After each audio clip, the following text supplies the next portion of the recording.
اس کے دو قسم کے ہیں محرمات. تو ایک تو ابدی محرمات ہیں جن کا ابھی مکرم محترم خالد صاحب نے ذکر فرمایا ہے.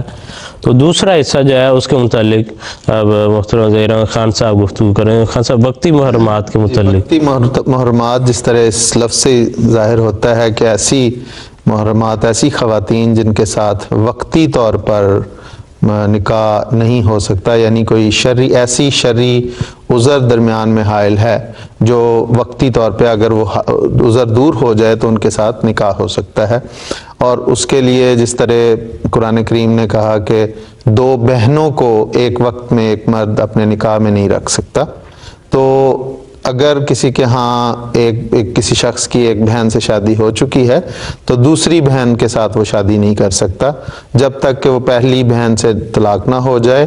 یا خلا لے کے وہ الگ ہو جائے، اور یا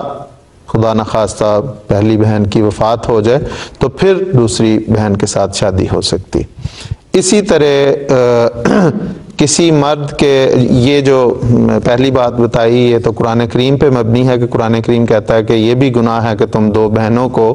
ایک شخص اپنے عقد میں جمع کرے.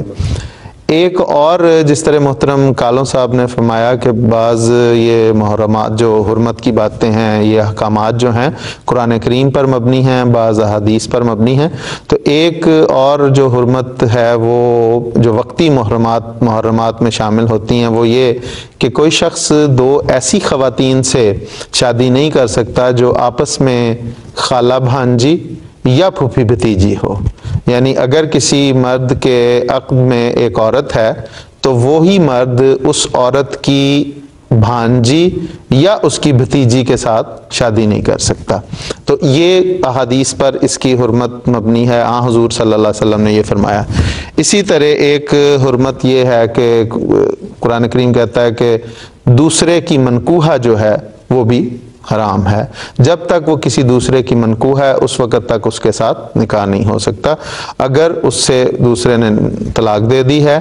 یا اس نے خلا لے لیا ہے یا وہ پہلا خامد فوت ہو گیا ہے تو پھر وہ نکاح کا رشتہ ختم ہو گیا، اب اس کے ساتھ نکاح ہو سکتا ہے. اسی طرح قرآن کریم نے چونکہ یہ ایک مومن کے لیے پابندی لگائی ہے کہ 4 بیویوں سے زائد وہ بیویاں ایک وقت میں نہیں رکھ سکتا، تو جس کے عقد میں 4 بیویاں ہوں وہ 5ویں بیوی نہیں کر سکتا جب تک کہ ان میں سے کوئی ایک فوت نہ ہو جائے یا خلا نہ لے لے یا طلاق نہ دے دے، اس وقت تک وہ 5ویں سے نہیں کر سکتا. اسی طرح ایسی عورتیں جو کسی شخص کی وفات کی عدت یا کسی شخص سے طلاق یا خلا ہونے کی صورت میں عدت میں ہوں، ان کے ساتھ نکاح نہیں ہو سکتا جب تک کہ وہ عدت ختم نہ ہو جائے. اسی طرح ایک جو صورت یہ ہے کہ قرآن کریم نے یہ کہا کہ مشرکہ عورت سے نکاح جائز نہیں ہے. اگر کوئی وہ عورت جو ہے وہ اسلام قبول کر لیتی ہے تو پھر اس کے ساتھ نکاح ہو سکتا ہے. اور اسی طرح ایک اور یہ آیا کہ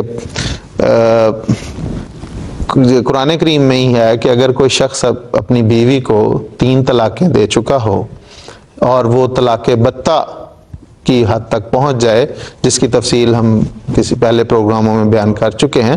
تو اگر وہ جب تک کہ وہ حتیٰ تنکحہ زوجن غیرہ والی شرط پوری نہ ہو کہ وہ عورت کہیں اور شادی کرے، وہاں سے بغیر کسی پلاننگ، بغیر کسی منصوبے کہ اسے طلاق ہو جائے یا خلا ہو، تو پھر وہ اس شخص کے عقد میں آ سکتی ہے. تو یہ جو قرآن کریم اور احادیث میں بیان جو اقسام ہیں جو وقتی محرمات کی ہیں کہ وقتاً ان کے ساتھ ایک وقت تک اگر وہ مانے وہ روک موجود ہے تو نہیں ہو سکتا، وہ روک دور ہو جائے تو نکاح ہو سکتا ہے. جی بالکل ٹھیک ہے خاصا، جزاکم اللہ.